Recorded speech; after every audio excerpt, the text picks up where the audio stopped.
রোজকার রান্নার থেকে আজকের রেসিপি মুড়ি ঘন্ট। আজ রান্না করব মুড়ি ঘন্ট।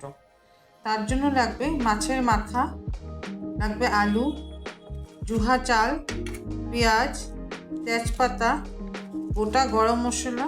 তার মধ্যে আছে গোটা গরম মশলাতে এলাচ, দারচিনি, বড় এলাচ, লং, গোটা গরম মশলা, লাগবে আদা, লাগবে 1 কোয়া রসুন আর আলু। এই লাগবে আমাদের মুড়ি ঘন্ট করতে। কড়াতে তেল দিলাম।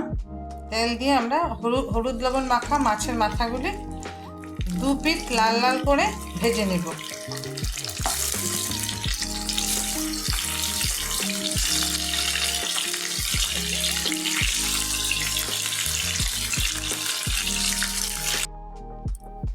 মাছ ভাজাগুলি তুলে একটু তেল দিয়ে দিলাম আর একটু কড়াইতে দিয়ে ওটার মধ্যে দিব, ফোড়নে দিব দারচিনি, একটা গোটা এলাচ একটু ফাটিয়ে দিয়েছি, 2টা লং, 2টা তেজপাতা, আর তাতে দিয়ে দিলাম আলু। একটু ভাজা ভাজা হোক। আলুটা মোটামুটি ভাজা হয়ে গেছে। এখন আমরা 1.5 মুঠ জুহা চাল ভিজিয়ে জল ঝরিয়ে ছাঁকনিতে রেখে দিয়েছিলাম।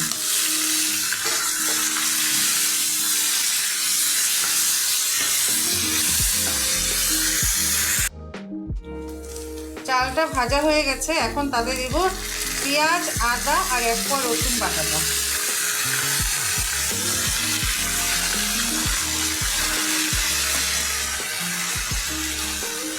এক চামচ হলুদের গুঁড়ো, 1 চামচ জিরের গুঁড়ো, 1 চামচ লঙ্কার গুঁড়ো দিয়ে আমরা এটাকে কষিয়ে নিই। মশলাটা কষানো হয়ে গেছে। এখন আমরা তাতে দিয়ে দিব স্বাদ মতন লবণ, দিয়ে এখন 2 বাটি জল দিয়ে দিব।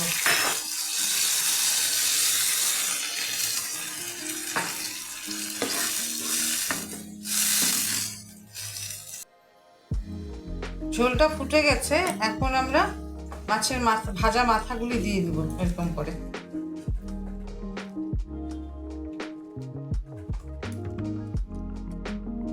ঝোলটা ফুটে গেছে। এখন আমরা একদম হিট কমিয়ে ঢাকা দিয়ে রেখে দিব যতক্ষণ না চালটা সেদ্ধ হয়।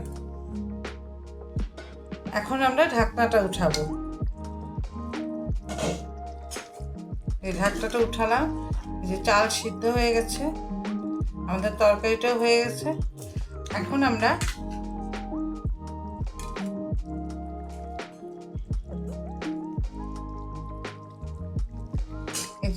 আমরা এই যে একটু এলাচ আর একটু দারচিনি থেতো করে এটাতে দিয়ে দিলাম। এই আমাদের হয়ে গেল মুড়ি ঘন্ট। এখন আমরা এটাকে ঢাকা দিয়ে 1-2 মিনিট রেখে দিলেই হবে। গ্যাসটা অফ করে দিলাম।